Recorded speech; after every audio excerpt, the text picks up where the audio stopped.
There's a certain kind of person who can't just answer a simple question. Someone asks, "How was your day?" And their mind quietly splits into three directions at once: the surface answer, what they actually feel, and a strange third thread already analyzing why they feel the need to perform a simpler answer than the truth. They'll lie awake, replaying a 5-second interaction from 6 years ago. They'll watch a movie everyone else calls fun and walk out thinking about what it really meant. Other people call this overthinking. But there's a difference between overthinking and something else entirely, a mind that simply processes everything at a deeper level, whether it wants to or not. If your brain has never once let you take anything at face value, this video is for you. Welcome back to Mindwell. I'm Wells. Today we're going to decode the psychology of deep thinkers. Let's clear something up first. Deep thinking isn't a personality quirk someone picked up because they read a lot of books or watched a lot of documentaries. Psychologists studying cognitive style have found real differences in how some brains process information by default. Some minds are wired toward what's called elaborative processing, automatically connecting new information to existing knowledge, questioning assumptions, and searching for deeper patterns instead of settling for the first available answer. For most people, a fact is just a fact. For a deep thinker, a fact is a door. It opens onto 10 more questions before the conversation has even moved on. This isn't better or worse than other ways of thinking. It's simply a different setting on the same machine, and like any setting, it comes with real costs alongside its real gifts. Deep thinking sometimes shows up early, and often for a specific reason. A child who had to make sense of something complicated before they had the tools to. Maybe it was a household with tension nobody explained. A parent's mood that shifted without warning. A situation the child couldn't fix, but desperately needed to understand, just to feel some sense of control. So, the mind adapted the only way it could by analyzing everything, all the time, searching for the pattern underneath the confusion. That habit doesn't switch off once the situation that created it is gone. The brain that learned to dig for hidden meaning as a survival skill keeps digging, decades later, into conversations, relationships, and ordinary Tuesday afternoons that don't actually need to be solved. Not every deep thinker's story starts this way. Some are simply born with minds that default to depth. But for many, this early need to understand becomes the quiet architecture of how they think for the rest of their life. This shows up in specific, recognizable ways.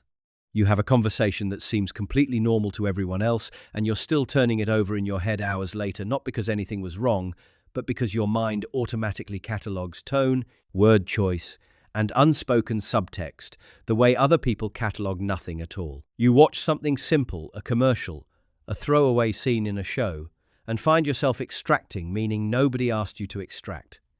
Everyone else moves on. You're still sitting with it. You struggle with small talk, not because you're antisocial, but because small talk asks you to stay on the surface. And staying on the surface takes active effort for a mind built to go deeper by default.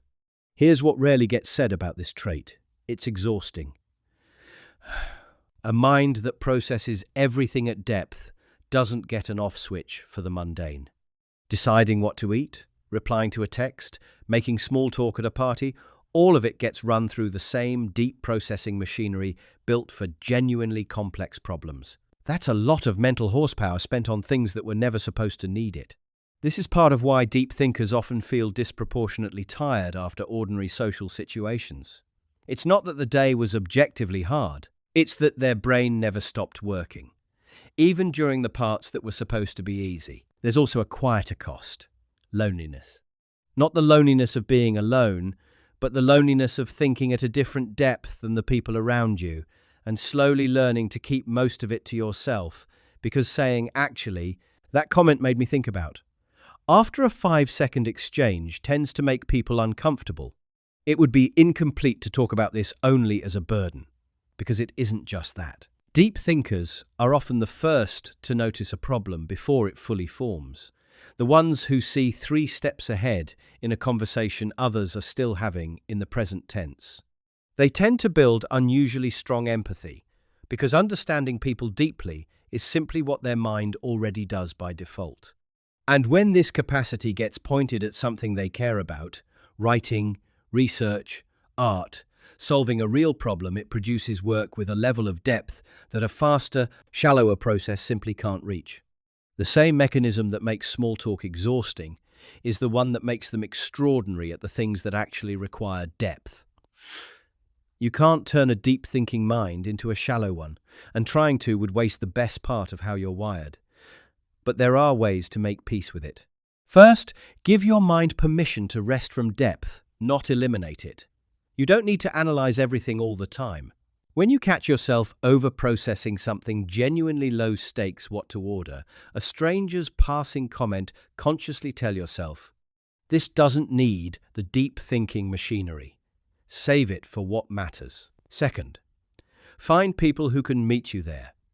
Not everyone needs to operate at your depth, and that's fine. But seek out at least a few relationships where you can say the real, layered version of your thoughts, instead of the simplified one where, actually, that made me think about, is welcomed instead of met with a blank stare. Third, use writing as an outlet valve. A lot of what makes deep thinking exhausting is that it happens in a loop with nowhere to land. Writing it down even messily, even just for yourself, gives those thoughts somewhere to go instead of circling endlessly in your head. Fourth, stop apologizing for how your mind works. If you've spent years hearing, "you think too much," it's easy to internalize that as something wrong with you. It isn't.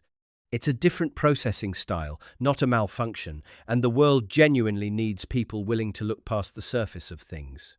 If this sounds like you, understand this clearly. Your mind isn't broken, and it isn't too much. It's simply built to go further than most minds bother to go. That depth has cost you energy, and maybe some easy conversations along the way, but it's also the exact same trait that lets you see what other people miss entirely. If this hit close to home, tell me in the comments, is it the replaying conversations, the exhaustion after small talk, or the loneliness of thinking differently that resonates most? I read every one of them. And if you know someone who's spent their life being told they think too much, send them this video. Sometimes the thing people call too much is actually the thing that makes them remarkable. I'm Wells. Thank you for spending this time with Mindwell. Take care of that mind of yours. I'll see you next time.